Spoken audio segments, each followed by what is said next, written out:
And now, from beyond our dimension, this is the JeffMara podcast.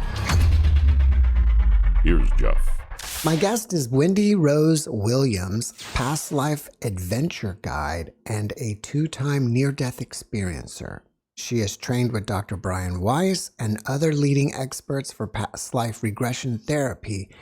And today we're going to talk about how she was baseball legend Joe DiMaggio in a past life. Wendy, welcome back. It's great to have you again. Oh, thank you so much, Jeff. Pleasure to speak with you. You know, Wendy, the last time we talked about your NDE in full, I believe, was 3 years ago. And I've probably gained at least 100,000 subscribers since then. So can you just give us a little recap of your NDEs before we move forward? Absolutely. The NDE changed everything for me, Jeff. It really just opened the doors. And I was 36 years old. It was in August of 1997. And I was newly pregnant with my youngest daughter. And what happened was I was only 10 weeks pregnant. So I'd had one visit to the OB. Everything looks great. But I was having very odd, vivid, disturbing dreams almost every night. And what I would see was this terrible storm out at sea, and I would see this ship, and I'd see all the winches and cleats, and everything was tearing off, and I'd see the masts break off, and the ship would break in two and go down. So that was concerning, but what can you do about it? I didn't know the concept of prophetic dreams, and that we can be dreaming about something that we really need to be paying attention to. In my case, to my health. Everything had looked great at that OB visit, according to my physician, but I was also having this incredible heartburn that didn't make sense to me. So the day of the first NDE, I was working at home. I was alone.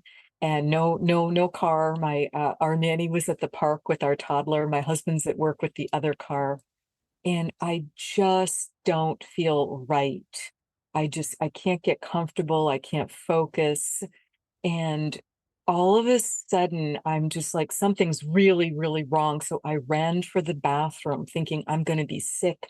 I don't know what's happening. I had this sense of impending doom, which I've never had before.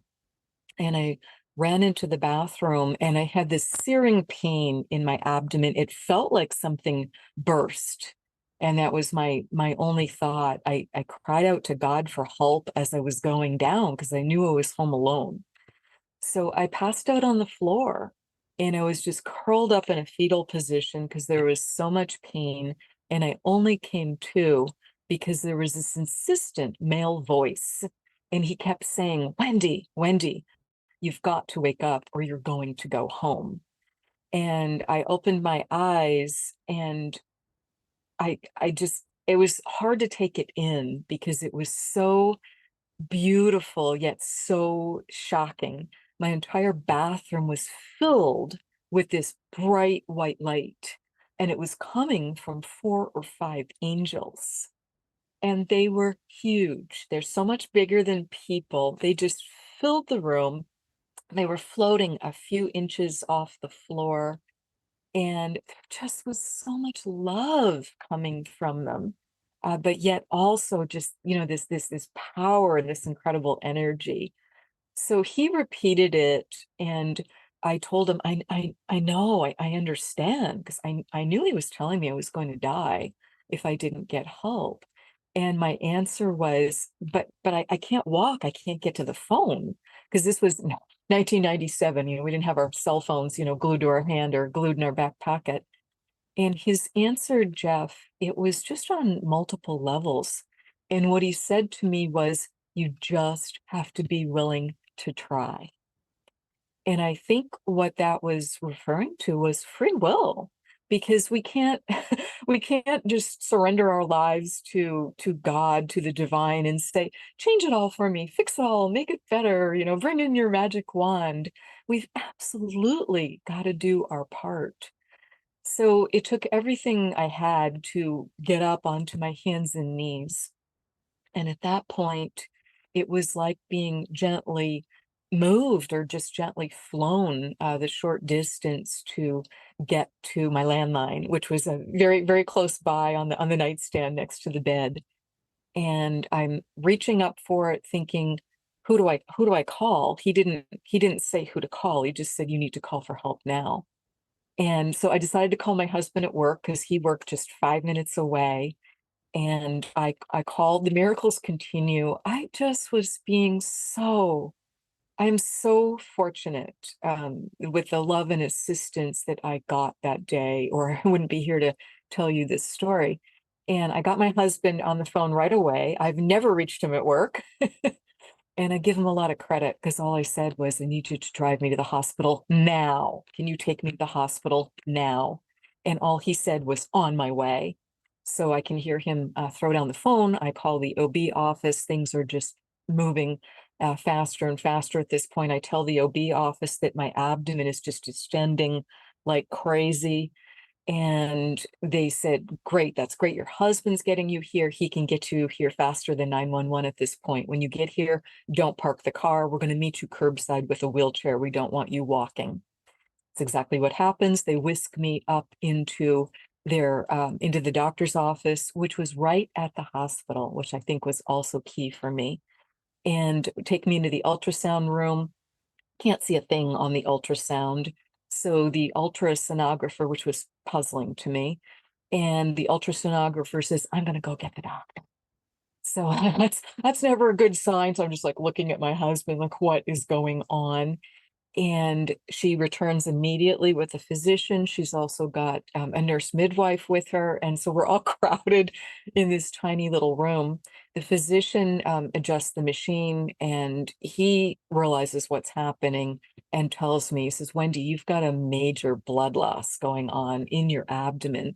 This ultrasound is working fine. It's just that's why we can't see anything. All that like black on the screen, that's blood. And that's why you're distending like this. We don't know where the blood is coming from. So we need to admit you to the hospital right now. So someone ran and got a stretcher. And again, I was so grateful. I was already right there at the hospital by being at my doctor's office. And I get admitted to the GYN unit. They put me right next to the nurse's station, which I also knew meant they were concerned. I worked in healthcare, so I was kind of like, seeing extra things that the normal patient might not have noticed. And the nurse asked me my blood type. The physician is there with me, and I've got multiple nurses and people just taking care of me and trying to get me settled in. And she asked me my blood type, and I told her, well, it's A negative. I think everyone should know their blood type. I think this is really important. And you can get a free app called In Case of Emergency. It's called an ICE app. Put it on your phone. And medics or anyone that ever needs to help you, if you cannot speak for yourself or you're just not clear, let's say you've been in a fender bender or whatever might be going on, they'll be able to, without knowing your password, be able to get to that. And you can put any other important information in there, including your blood type. So the nurse goes off to call the Puget Sound Blood Bank. We have a central blood bank in Seattle. And she comes back a few minutes later, not looking happy, and says something really surprising. And she says, we can't get any blood for her right now because they're all out of A negative because there was a major train collision. I'm learning from the blood bank. There was a major train collision 3 days ago, and it's wiped out all the supply. So we had been discussing, were we going to take me, right to surgery, but we don't have blood and we don't know what's going on. So the decision is made to, keep trying to get blood for me from borrow units from other hospitals since the blood bank did not have it. And I just had to, stay prone in the bed. I'm trying to visualize this resolving on its own. I'm trying to think, what are the non-essential organs, if I'm right, and that's what happened in an organ burst. Can this just resolve on its own? Because no one wants to rush into surgery, on a pregnant woman. And we are able to get blood. So they hang blood for me about 6 hours later. I can see I'm going through it at an alarming rate. And I'm also in so much pain. I've blown through the little bit of Demerol they tried to give me. I'm on morphine. I am not happy because I'm, thinking about the fetus. This is first trimester. And what happens next is we discuss, should I be transferred downtown, make the decision not to. And I was really comfortable with that decision, Jeff, because I was in my local community hospital, but they were very much a maternity hospital at that time. They were delivering about 5,000 babies a year. So I knew that meant there was an excellent infrastructure there for any type of OB emergency like I was having. And also, I'd had my infertility treatment there, and I'd also had 2 ectopic pregnancy surgeries there. So I was really comfortable with where I was and said, no, we're not gonna, I'm not hearing any compelling case to move me downtown. So the doctors are like, great, we all agree we can take care of you here. So we do what's called wait and watch for several days. I'm being very closely attended. And of course, they're taking a hematocrit every morning was essential to just see how I was doing. And we know also the amount of blood we're going through. And Jeff, I could just feel myself walking between worlds. And it was very hard to stay conscious. It was very hard to focus. It was very hard to answer questions. And I could feel myself just the life force just slowly leaving. So on the third day, my physician says to me, as gently as he can, Wendy, you're officially bleeding out based on your hematocrit. We need to do surgery. We please agree to surgery because we can't transfuse quickly enough because you just lose it. And we've got to get in there and see, what's causing the bleeding and get that resolved. So I understood completely. So I agreed to the surgery. It was going to be the first thing the next morning. It's going to be my own OBGYN and one of his partners. So that night, I'm alone in my hospital room, and I'm just trying to visualize the best possible outcome.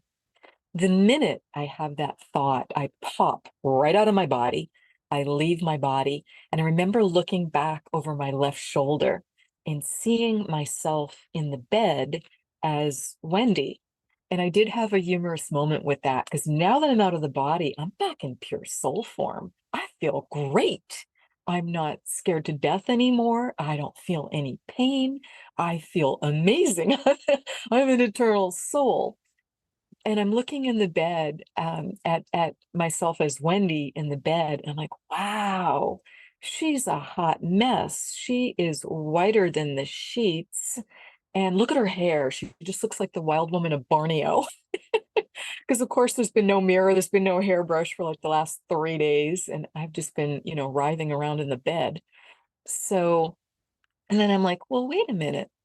Well, why am I referring to myself in the third person? Because it was, she, her, and that made me realize, okay, the body is very, very important. I mean, we choose our bodies in my belief and experience. And of course, they're so important because they house our soul.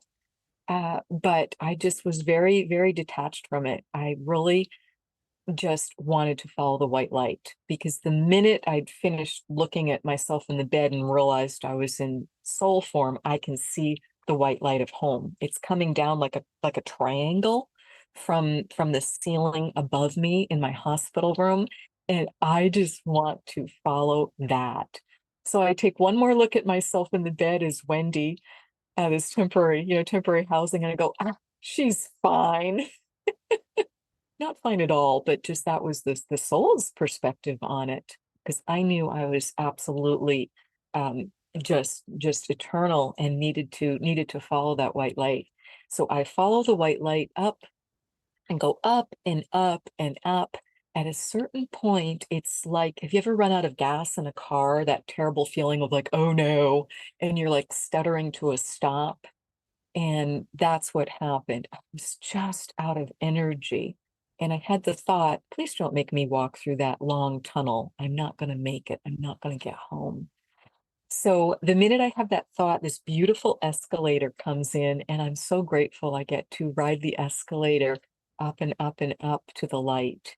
The minute I get back there to home, heaven, whatever the right term is for you, that divine place that we come from and go in between our incarnations, there's this incredible welcoming committee right at the top of the escalator. And there's about 15 or 20 members of my soul family there. And those angels, the same angels, 4 or 5 of them are standing in the back. Everyone gathers me up in this group hug.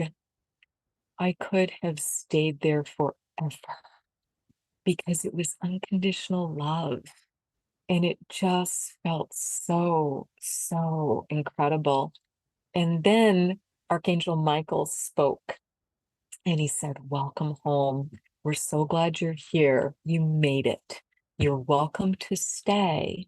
But if you're going to choose to go back, you're going to need to decide quickly. And I kind of flashed on that body bleeding out in the bed and thought, yeah, you're right. And the minute I heard Archangel Michael speak, I recognized his voice. It's like, oh, of course, I am so fortunate. That was who was in my bathroom, and that's who helped me get help and helped me get to the hospital. So I'm still just like basking in this hug that I'm getting from everyone, but I'm listening to him, and he continues. So everyone, steps back at a certain point, and I'm listening to him, and he says, I can tell you 3 things to help you make your decision because you need to decide quickly. Number 1, if you choose to go back, you will have a successful surgery tomorrow. You will fully regain your health. This is huge because, of course, this has very much been on my mind. Number 2, I can tell you that your baby will be born healthy.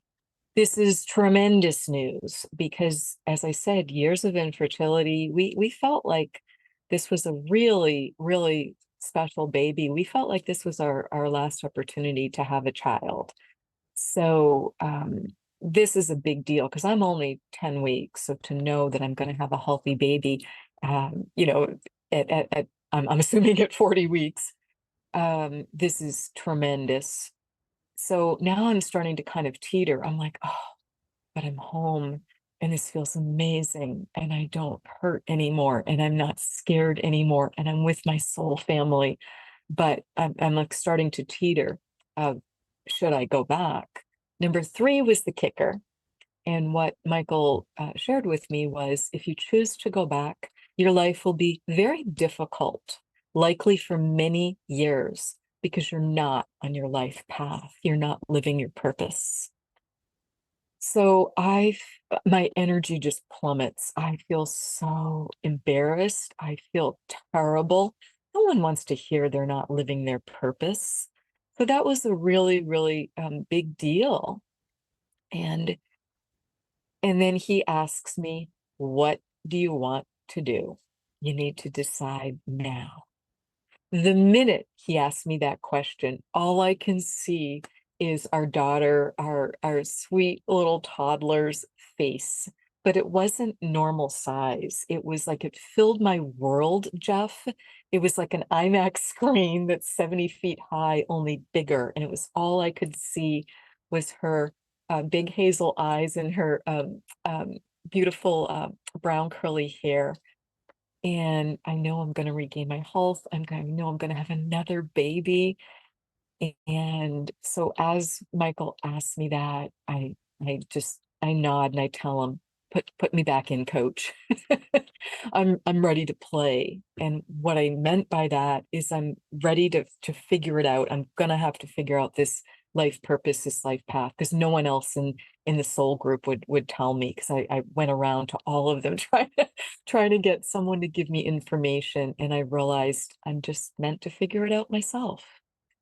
So I get one more incredible group hug from everyone. And I recognize all four of my grandparents there. I recognize one of my best friends who's very much alive. So that's her higher self. That was also very interesting. So it's not just those who've, dropped their bodies and are in between incarnations that, we can be greeted by someone's higher self at home. So there's never a missed reunion. So that was amazing too. I have one of my best friends there. And when everyone is giving me that hug the second time, it wasn't only unconditional love. I could feel energy coming to me. I don't think I would have survived that surgery. So I was just so grateful to be getting this energy download from everyone. And then Michael puts me back on the down escalator, and I'm like waving, and everyone's like in cheerleader mode, like, you can do it. You're so brave. We're rooting for you. You can do it. Get back in there. And I go back down the escalator, and I just go straight into the hospital room, and I just plop gently into my body. It's just that simple. And then I noticed two things immediately. My first was, oh, wow, this is really painful. I'm just so grateful I'm having this surgery tomorrow and will not be feeling this incredible pain from whatever is going on. And I also felt some annoyance that the human body, at least my human body, felt so small to me.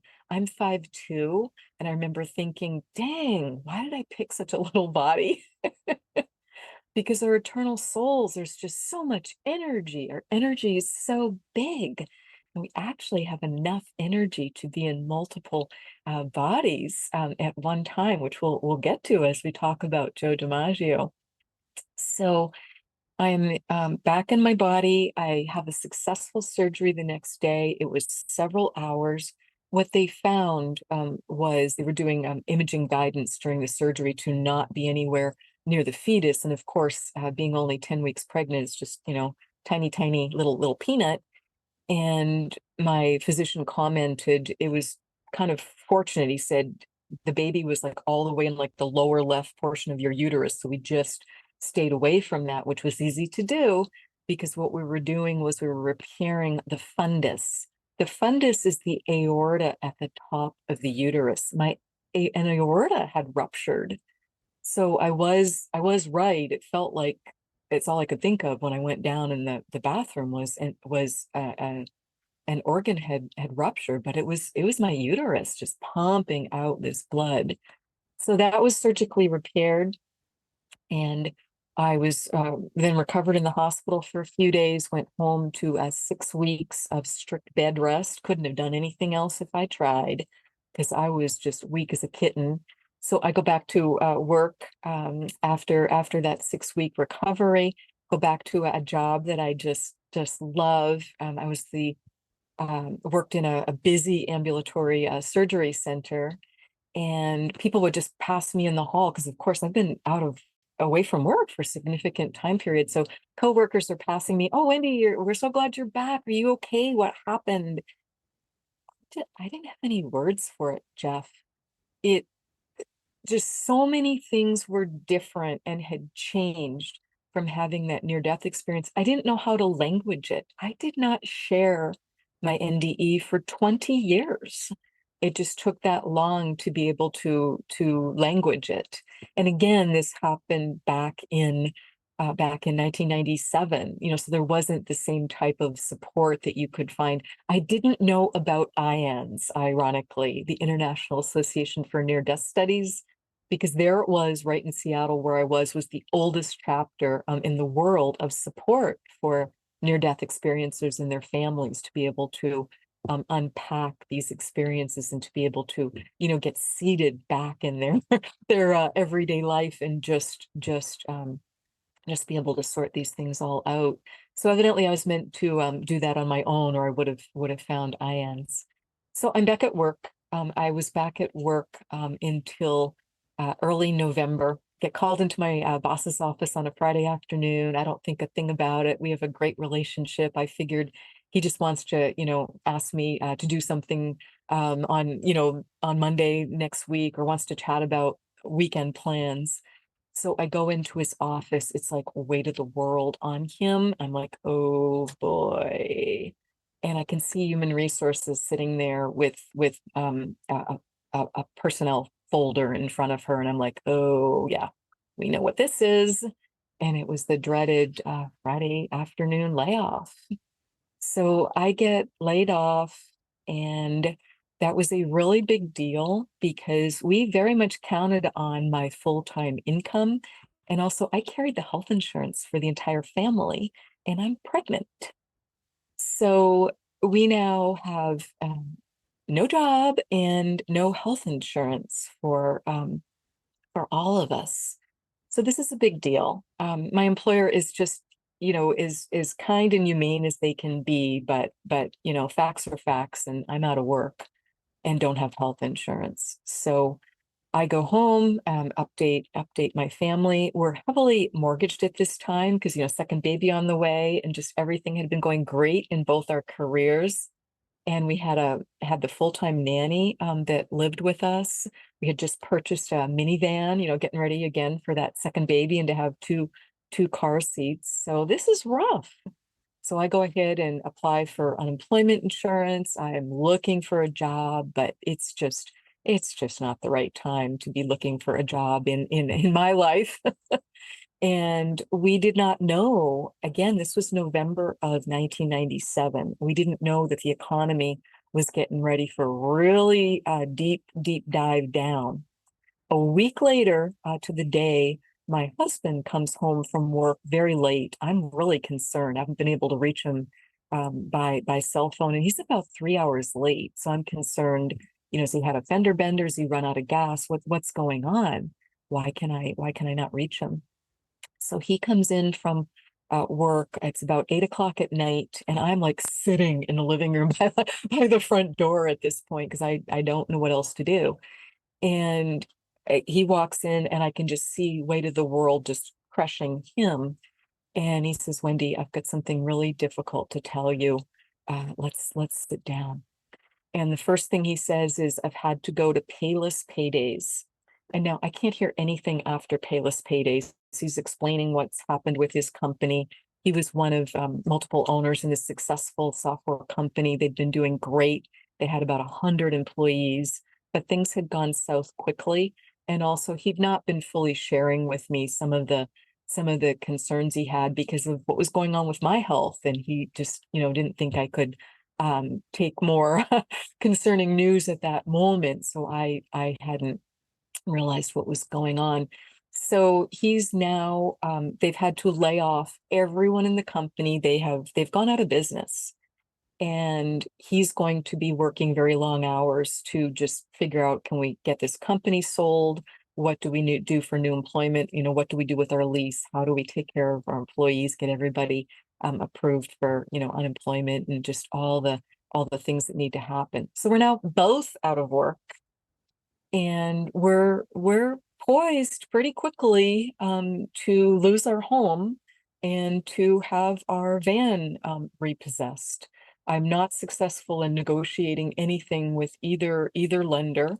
My husband will not agree to, just take any job, just get some income in the door. Because another blow was he didn't qualify for unemployment because he'd been self-employed. So I'd never been self-employed at that time, so I didn't know that was the reality. And I kept thinking, wow, angels had it right. They just really told me what was coming.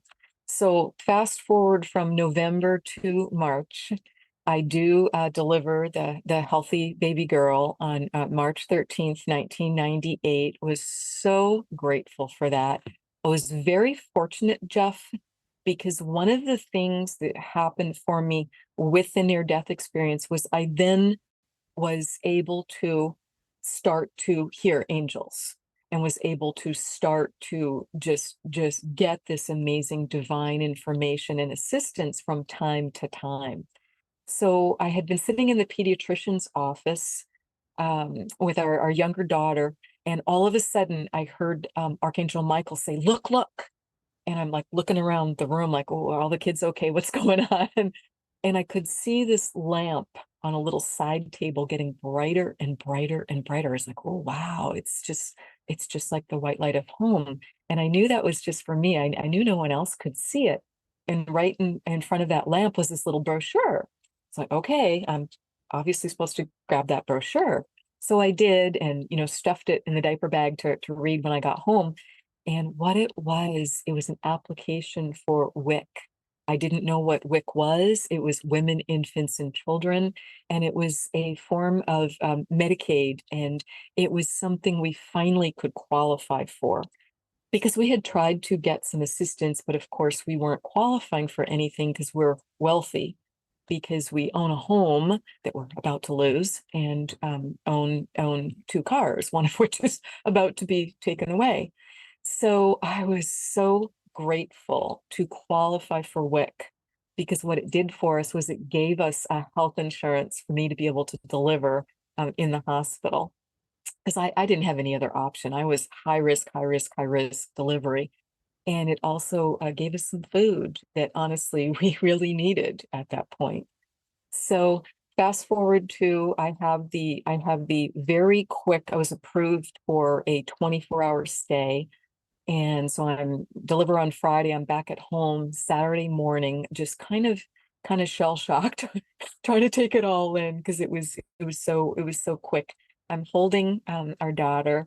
I'm by myself in the bedroom and just feeling so much love and gratitude and grateful that I had made it through this really high risk pregnancy, and that the baby was now here.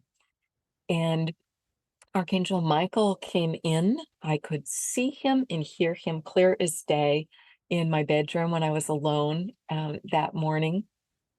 And what he said to me was, your contract with your husband is complete.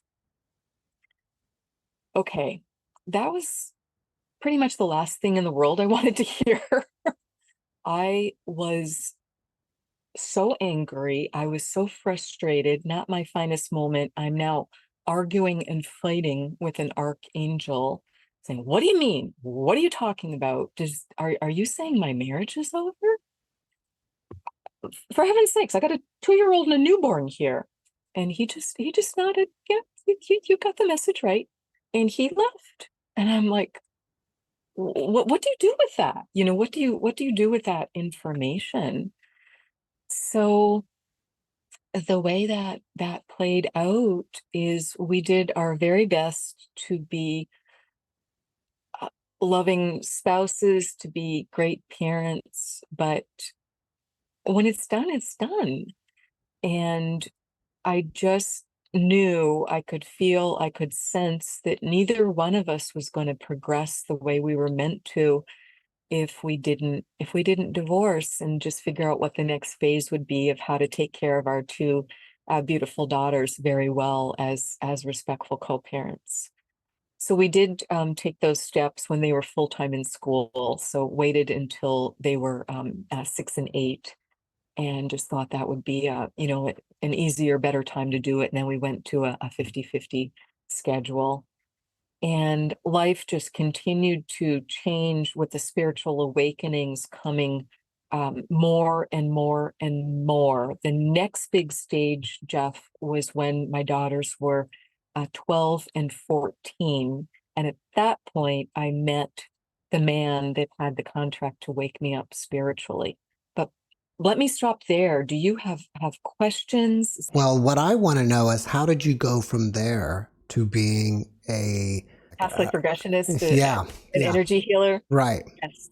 Yes. So that would come up, that door really started opening in a very funny, very unexpected way.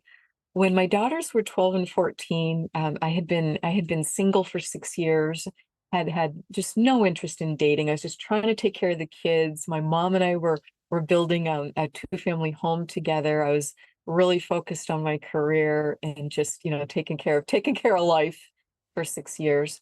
But at that point, everything was just going so well. It was 2010, and I just kind of like took a breath and looked around, and I'm like, what's missing? oh my goodness, I'd love to meet a great guy.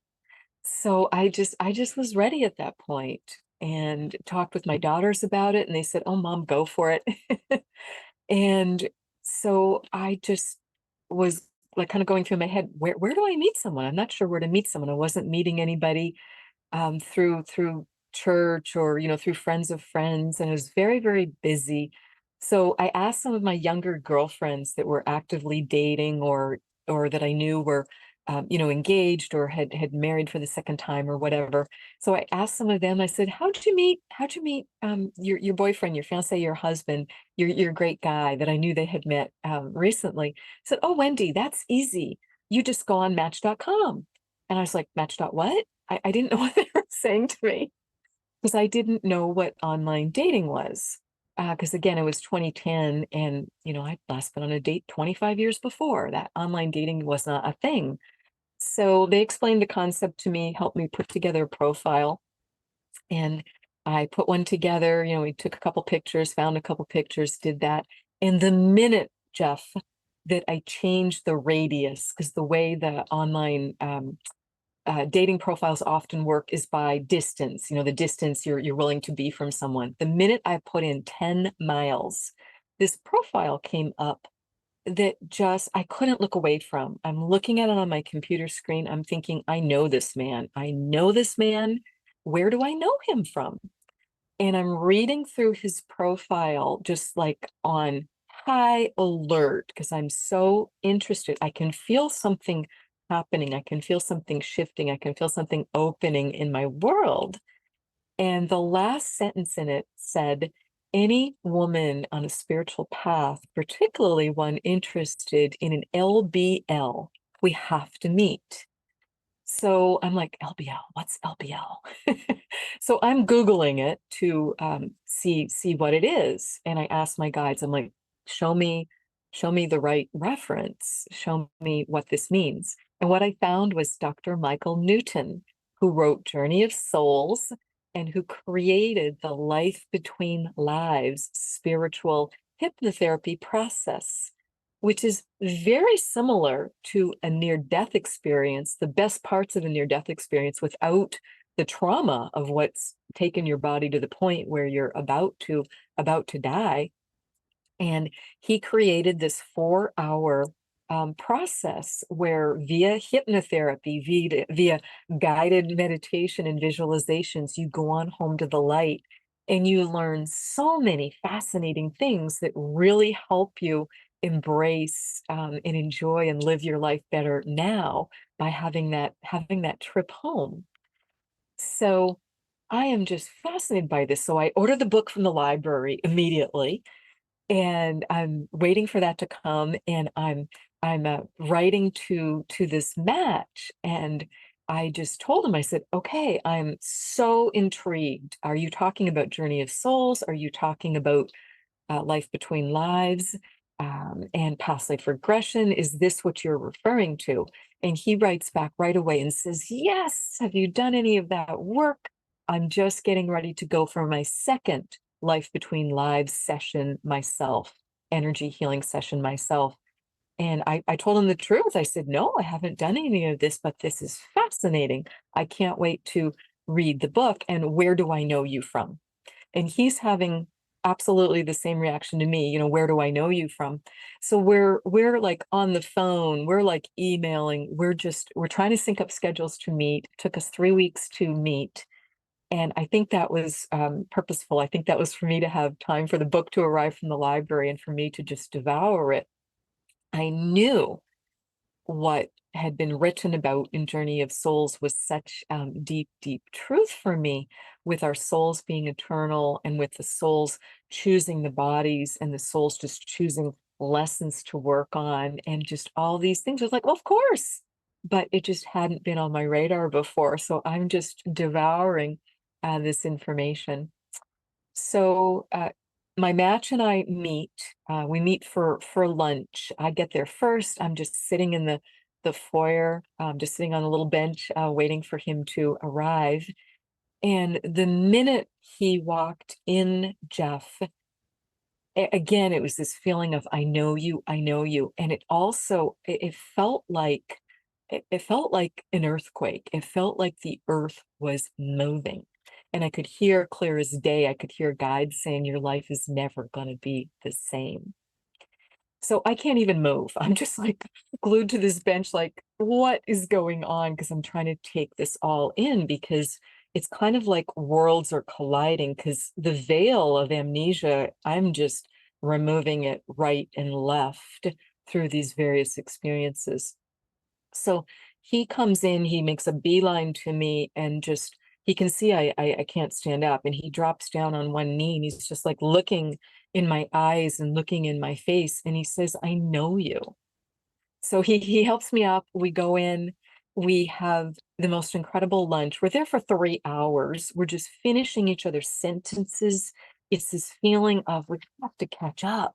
Well, come on, we met 5 seconds ago. If you ever have that feeling, you've just found a soulmate. You've found someone you've very likely known many times. So we concluded by the end of lunch, we'd gone through everywhere we'd ever lived, traveled, every group we'd ever belonged to, anywhere we'd ever worked. It's like, okay, we know each other via our past lives. And that was just so, I knew it was the deepest truth, but it was also so different for me because, to that point, before these experiences started happening, I'd been pretty conservative. There's no one in my family that's interested in spirituality or psychic awakenings or has had near-death experiences. It just was outside my frame of reference. So my belief system just keeps getting broader and wider with all these experiences. So I would learn over time that match was the soulmate with the contract to wake me up spiritually.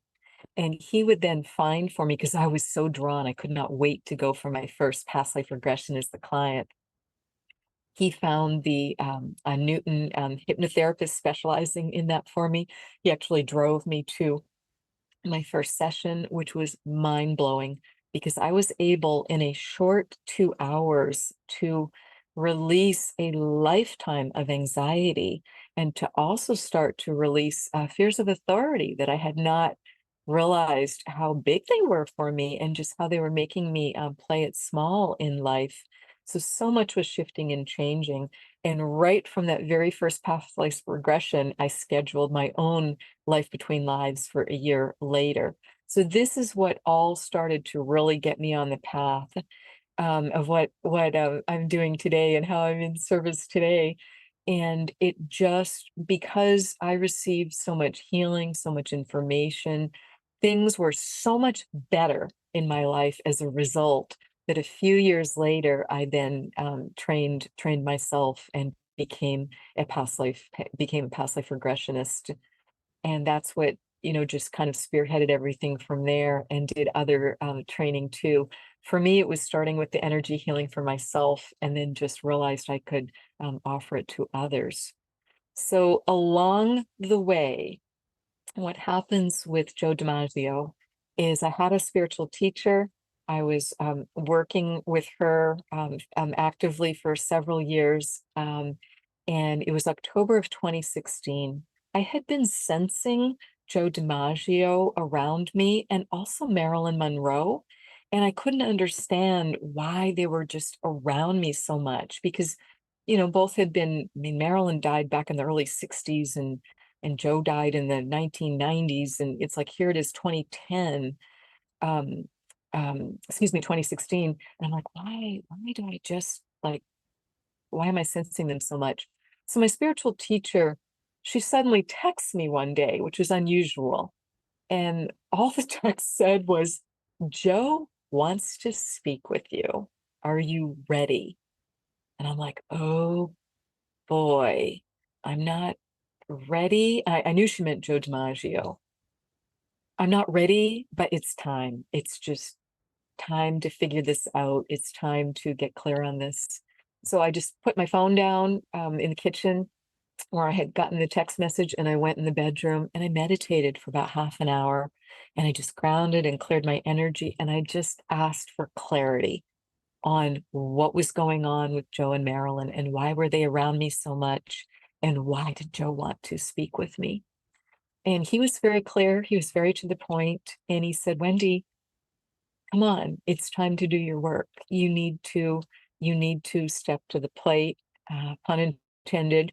You need to do your work, and you need to work through the fact that you were me. We are the same soul. You have a past life as me, as Joe DiMaggio. And I'm like, oh boy.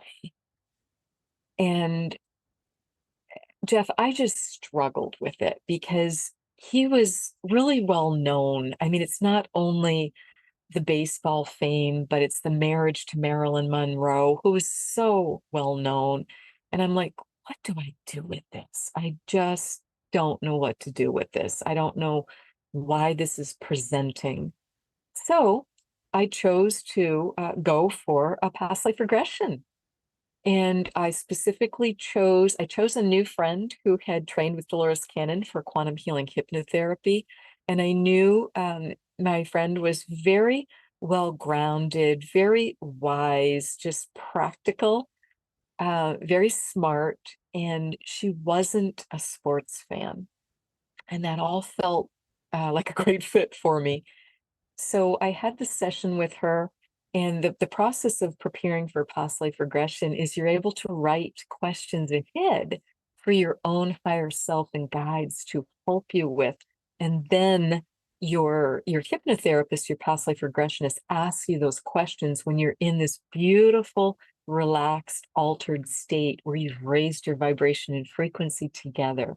And you're accessing the knowledge from your own soul, from your own higher self as part of this process. So I had put in just kind of a simple question, just to see if anything came up around Joe without naming him. And all I had said was, in buried with these 19 other questions, I'd written 20 questions, was did I ever have a past life as an athlete, as a professional athlete, and is that impacting me now? And that was all. Well, it didn't matter what 20 questions I wrote, because immediately in that first session, we went straight into the past life as Joe.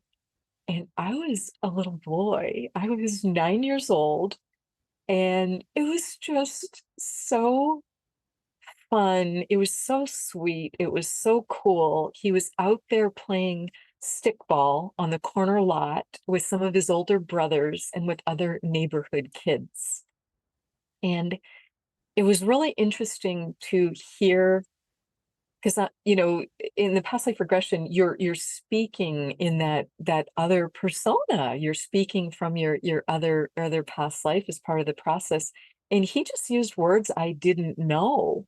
I grew up in Quebec, and I didn't know what a sandlot was. And Joe DiMaggio grew up in Northern California, and sandlot, it's like that empty corner lot, and it's like kind of sandy, and it might have some like grasses on it. And that's where just the kids would go to play. So that's where they were playing stickball. But the hypnotherapist just, led me through the lifetime. So I land there and we start, and I'm a little boy, and she just, has me go on home, and I experience my family, what family life is like. I experience what it's like to have a meal in this big, noisy, just amazing Italian American family where there's 9 kids. And just dad is a fisherman. Mom is very busy taking care of this big family. They're just bursting out of the house. It's like too many people for the house. And the hypnotherapist just leads me through that lifetime. Some of the things that came up were wonderful, amazing, just a lot of joy in getting drafted to the Yankees. That was a really, really big deal. And speaking as Joe, I gave her all these details. I don't know any of this information. I'm not a baseball fan. and again, grew up as a female in Quebec, in Canada. It's not like I knew all this information about Joe DiMaggio, way out there in Northern California, and then in playing for the New York Yankees. But the information that comes up, I was able to Google some of it, and it was factually correct. And that's not the point. The bigger point is the emotional healing that came up, and also the physical healing. So that's what happened with that session. Do you have questions about that? I do, and I want to address the elephant in the room here. Please. And that would be, at a certain point of your life, he was also living at the same time. So how could that be a past life and you both be alive at the same time? Yes, I'm so glad you asked that question. Technically, it's a past parallel life, because you're correct. Because Joe was born in early 1900s. He's born in 1914, and he passes on. He lives to a ripe old age of mid 80s. He passes on in 1999. I was born in 1961, so we're alive at the same time for about 40 years.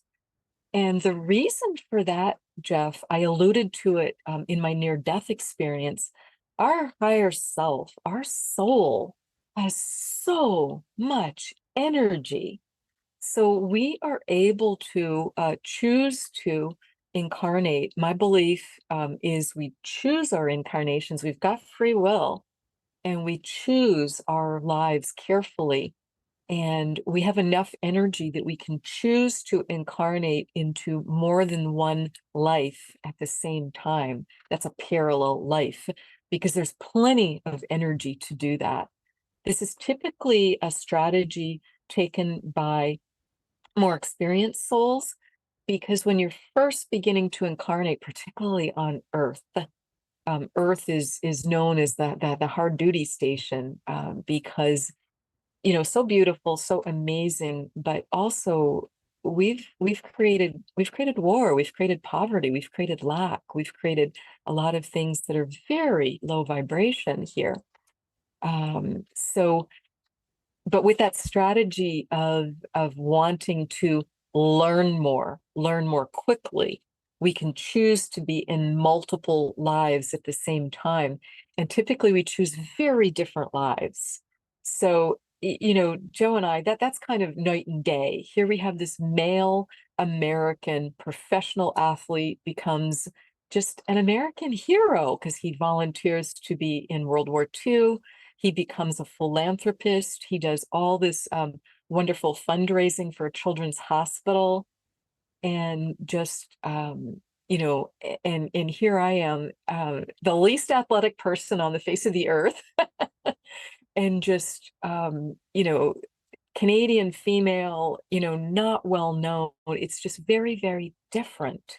So again, these different experiences, then our soul learns and grows from them. Would it be possible to say that you and him are twin souls or twin Um, flames?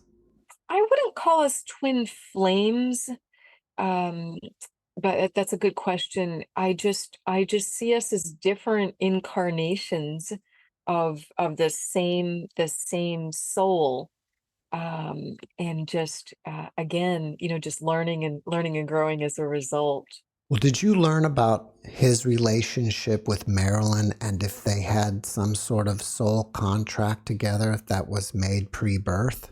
I believe they did. I believe they had a pre-birth contract for him to just love her, give her support, help ground her. Marilyn Monroe had a very challenging life. Her mother was mentally ill and not able to care for her. Marilyn did not know who her father was. So she was in a lot of different homes, and it just was not an easy childhood. And Joe had just, a really, really different experience. He also was about 12 years older than her. and again, just had that, amazing family that always gave him roots. He always knew who he was, despite the fame that came to him, where she just did not have that grounding and didn't, have those true friends and family that the same way that he did, to go back to. So I feel their contract was for him to really love and support her in a very challenging yet beautiful and unique life. I mean, she was really talented. There she is back in Hollywood's era, and it's not just the acting and the comedic talent and timing, but she could sing, she could dance. I mean, she worked really hard to be the best entertainer, that she could. She was always taking lessons and just really working to be that wonderful entertainer. She also was very much, just that epitome of glamour. She was so beautiful. She understood the camera, loved her. She loved the camera. And I think just, her photographs just brought a lot of joy and uplift to people too. And she's more popular now than when she was alive. So to, just be helping ground someone like that and support and love them. Because Joe and Marilyn had different relationships. They dated for a long time, because Joe just both wanted to make sure that it was right and it was meant for them to marry, or were they meant to just be great friends. So they went slowly. And also their careers were kind of opposites, because he was just, because again, having been an athlete, that's not a long career. So he's retired in his early to mid 40s, and her star is just, she's like in her late 20s, and her star is just starting to really take off. So I think it was a complex relationship in a lot of ways. They did marry, and that marriage was very short-lived, unfortunately. And I think he failed at that point. He did not know how to support her in her in who she was meant to be. And Marilyn was meant to be a Hollywood star and entertainer. And he just, picture them being married in the 50s. He doesn't have any model for this. Again, born in 1914. He's thinking she should be the wonderful, little housewife and happy at home, and that he's just going to take care of her financially. And why should she, want to have these, long days filming? And they divorced because he regrettably struck her. He hit her, and she was just so devastated and heartbroken by that. And also, not only the physical pain, but the emotional, it just broke the trust between them.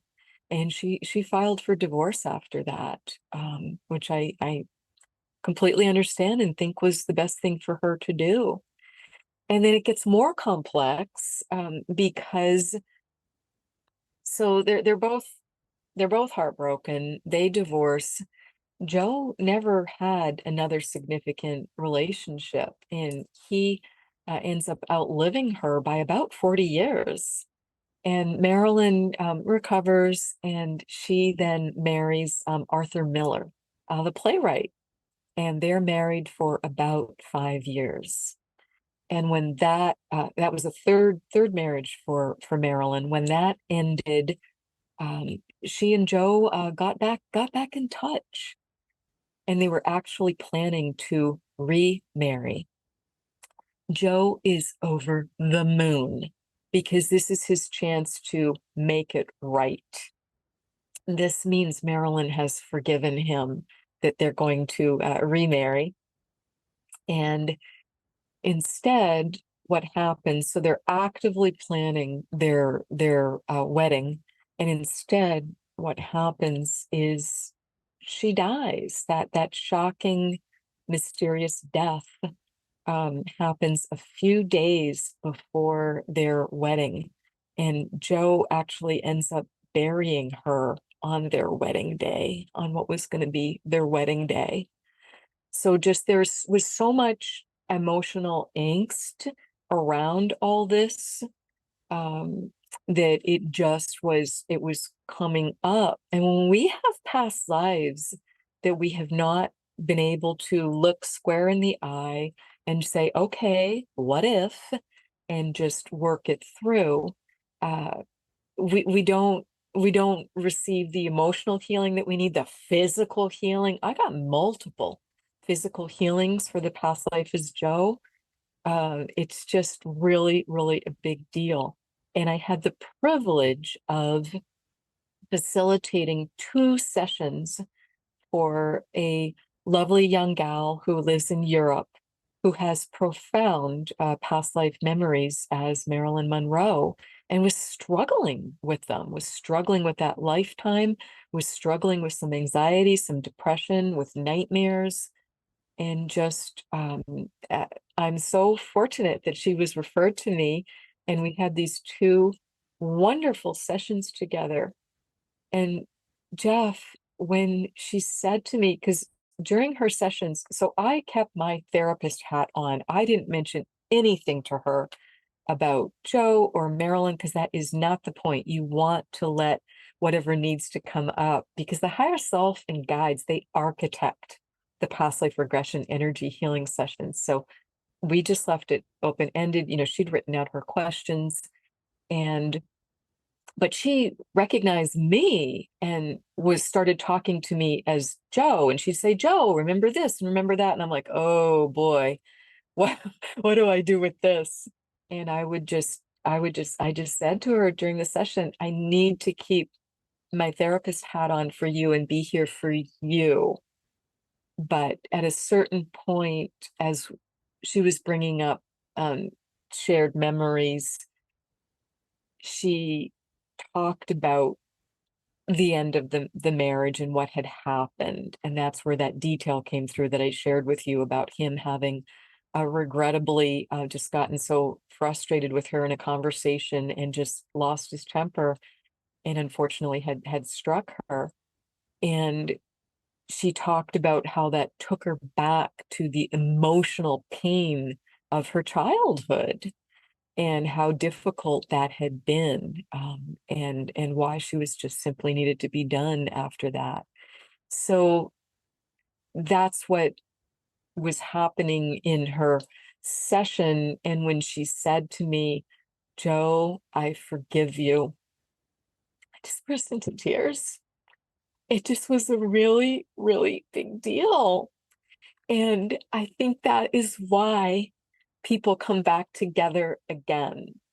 A lot of people talk about karma, and I don't see karma as punishment. I see karma as unbalanced energy. I see it as an opportunity. I see it as a teaching tool. And it just can bring people back together to finish up what they had not completed. So I am so grateful that she was referred to me and had these 2 amazing sessions, and said that to me as Joe, and being able to work through the angst from his lifetime. Because as I said, he stayed he stayed single by choice for 40 years after she died. And it's interesting too, because in my book, Regression Healing 2, Joe and Marilyn, you can read and hear the different perspectives of the 2 of them regarding her death, because of course many people are still don't understand what happened to her, and why she died. Joe has a different take on it than Marilyn. He was a lot more clear in what he believed happened than what she was. So that was pretty um, intriguing to experience from the 2 different sides.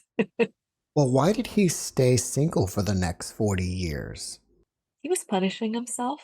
He just felt terrible that he'd had 2 failed marriages, Catholic, and, man of his times. And he simply felt that no one could ever top Marilyn. He didn't, feel he could ever find someone that special and that unique and that would make him that happy again. So he just chose to close that door. And that was creating issues in my life now, as were some of his physical injuries. Do you feel that Joe fulfilled his own life purpose? I believe absolutely. I had the good fortune in one of my past life regression sessions where I was the client. I had the good fortune to go through the death scene, and just, eh, family and friends gathered around. Joe died of lung cancer, and he had been in the hospital for months, and there really wasn't anything further that could be done. So he went home, and he had an informal hospice of sorts with a nurse coming in from time to time to check and just helping keep him comfortable.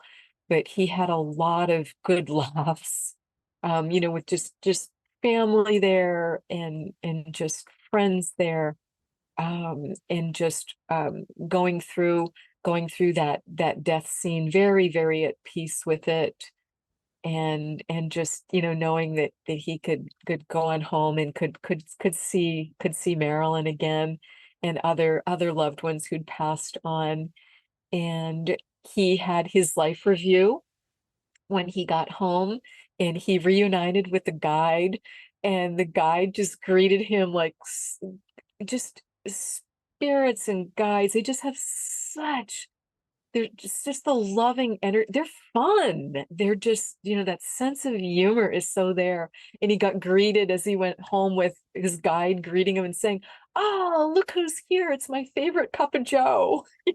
Just, which is just a triple entendre, because Joe was the spokesman for Mr. Coffee for years. So it's just really funny. So they're just like laughing hysterically.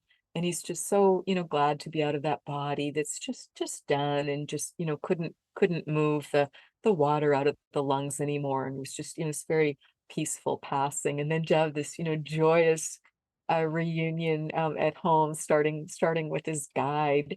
And his guide, just said to him very succinctly, you got an A++ on that life, right? You did everything you were meant to do and more. You just hit it out of the park.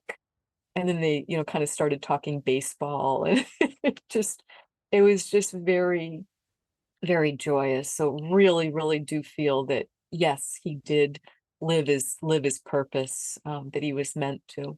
Many people feel that they were someone famous in a past life. Do you think most of them have the same situation that you have had?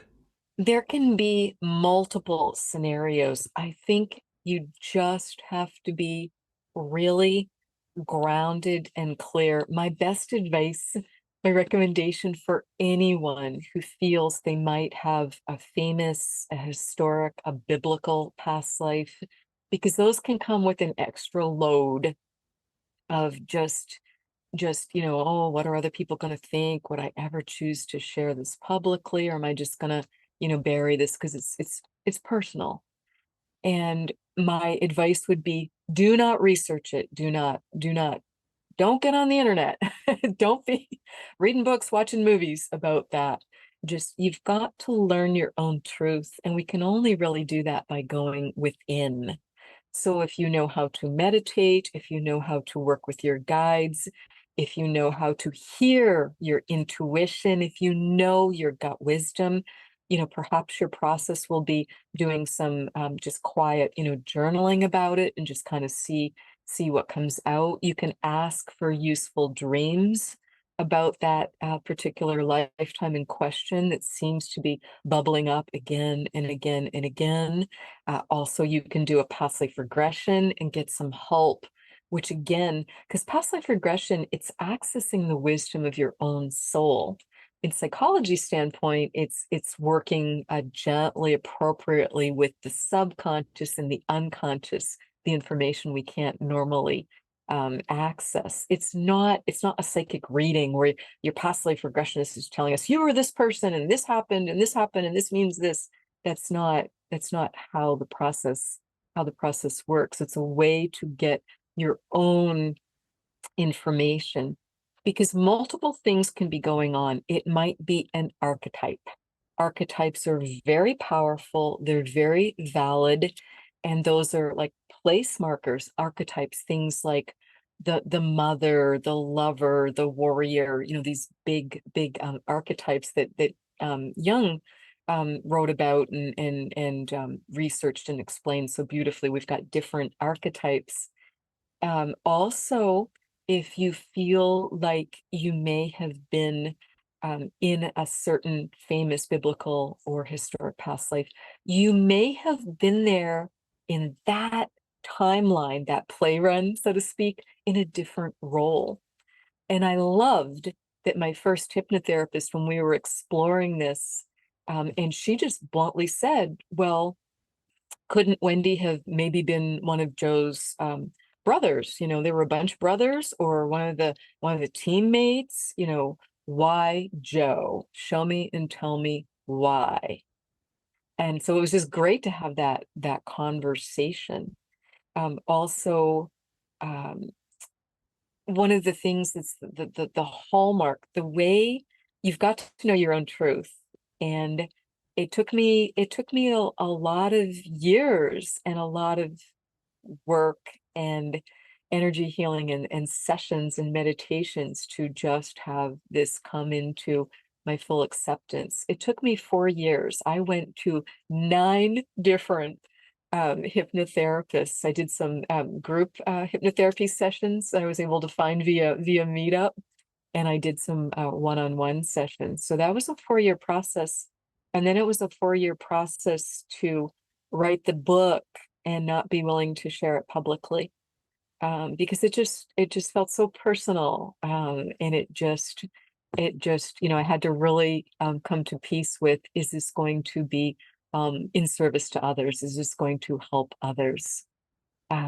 So it definitely was a big process, because there's just those multiple possibilities. People also can be fantasizing, because a lot of people want to be Marilyn Monroe, be Cleopatra. Well, I understand that, but boy, again, as I said, Marilyn did not have an easy life. So there's, a lot more than, this beautiful Hollywood starlet. There's a lot more to that story. Much of it was difficult, very, very challenging. And so there's just these different possibilities. Also, if someone is fantasizing, they want it to be true and it's not true, you can tell that very easily during the past life regression, because the person runs out of material quite quickly. And when you ask specific questions, there's just the information and the emotional angst is just not there. Whereas when I went through the memories of Joe recalling World War II starting, I was just bawling and absolutely could not stop crying. And same thing, there was a lot of angst around the first marriage ending, as well as the second marriage. And also, he only had one child in his lifetime. He had one son, Joe Jr., and they became estranged. And that was very painful for Joe. He always wanted his son to reconcile, and his son did not reconcile, even right at his death. So, there's there's the ups and the downs. So that just that emotional component needs to be there, and that helps you sort out. Is this fantasy? Is this wishful thinking? Was I in that lifetime? But it's, I was someone else. I hadn't realized, okay, now I can see it clearly. I was someone else, in that same lifetime. Well, your book is called Regression Healing 2, Joe and Marilyn. If people Yes. want to find out more about it, should they go to Amazon or your website? Yes. Amazon is a great place to go. I also recorded it as an audiobook, so it's also available via Audible. Do you have anything else that you're working on that you want people to know about? I am. I had the good fortune to publish 3 books at this point, and I'm working on books 4 and 5. So that's coming up, and also just really busy enjoying life. I've got a new grandbaby, and just enjoying life, and busy working with clients. It's just my honor when I can help people understand their purpose, because you can hear the story and the struggle I had of what was mine, and that was just such a big deal, and made me even consider, not coming back to this life, because I just didn't feel I could figure it out and understand what my purpose was.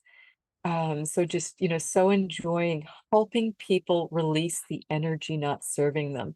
Typically, past life energy that doesn't serve us, it shows up as pain, both physical and emotional, can show up as depression, can show up as just feeling stuck, like we can't get life out of second gear, and that we're not living our purpose or don't understand our purpose. So being able to help people with that is just really so fulfilling. Well, if people want to reach out and ask you questions, can they do that through your website? Yes, website is the best way to reach me, and it's wendyrosewilliams.com. And that's the best way. There's a contact me tab on there. And Jeff, I am now also offering some fun group events for people, where we can look in as a group, do a guided meditation together, and discover who they were in a past life and how that might be impacting their life now, help get them connected with their guide.